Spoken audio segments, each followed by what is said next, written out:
যখন আমরা কার্যক্রম চালিয়েছি বা নগদ পরিচালনা করেছি, আমাদের কাছে মনে হয়েছে যে এগুলো আসলে শুদ্ধ লেনদেন না, এইভাবে লেনদেন হওয়া উচিত না। 3টা অনিয়ম: এক্সেসিভ মানি ক্রিয়েট করেছে, 2 ফান্ড সরিয়ে নিয়েছে, 3 নাম্বার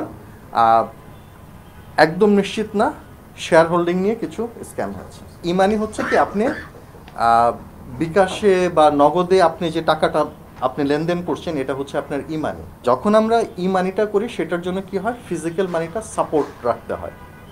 প্রধান কার্যালয় দুদকের কর্মকর্তা রুহুল হক এর নেতৃত্বে গত বুধবারে দুদকের একটি টিম যায় নগদ অভিযানে এবং বেশ কয়েক ঘন্টা ঘাটাঘাটির পরে তারা জানতে পারে যে নগদ প্রায় 600 কোটি টাকার মতো ই মানি করা হয়েছে এবং 1600 থেকে 1700 কোটি টাকার মতো সরিয়ে রাখা হয়েছে। নতুন নতুন প্রতিদিনের যে নিউজগুলো আছে এগুলো পেতে অবশ্যই আমার চ্যানেলটি সাবস্ক্রাইব করে পাশে আমি 100 টাকা ট্রাস্ট কাম সেটেলমেন্ট আকার রাখলাম, 100 টাকা ই মানি ক্রিয়েট করলাম, দিস ইজ গুড প্র্যাকটিস। কিন্তু আমি 100 টাকা ই মানি রাখলাম, ট্রাস্ট কাম সেটেলমেন্ট থেকে 50 টাকা সরিয়ে ফেললাম, তখন কি হলো, ওই যে 50 টাকা যে আপনি ছাড়লেন, সেটা হচ্ছে অতিরিক্ত ছাড়া, ইউ ক্যানট ডু ইট।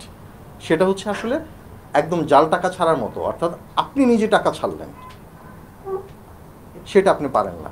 দুদক কর্মকর্তা বলছেন, নগদ থেকে পাওয়া তথ্যপাত্র যাচাই বাছাই করে কমিশনে প্রতিবেদন। ফিনান্সিয়াল সার্ভিস নগদ প্ল্যাটফর্ম ব্যবহার করে বিদেশে অর্থ পাচারের মাধ্যমে মানি লন্ডারিংয়ের যে একটা অভিযোগ ছিল আমাদের কাছে, এবং আমরা সেই অভিযোগটা নিয়ে কাজ করতে আজকে এসেছি এবং এসে আমরা নথিপত্র ডকুমেন্ট সব কিছুই পেয়েছি। এখন যেই ডাক অধিদপ্তরের সাথে নগদের যে সম্পর্কটা, এটা নিতে ক্ষমতার অপব্যবহার হয়েছে কিনা সেটাও আমরা দেখব।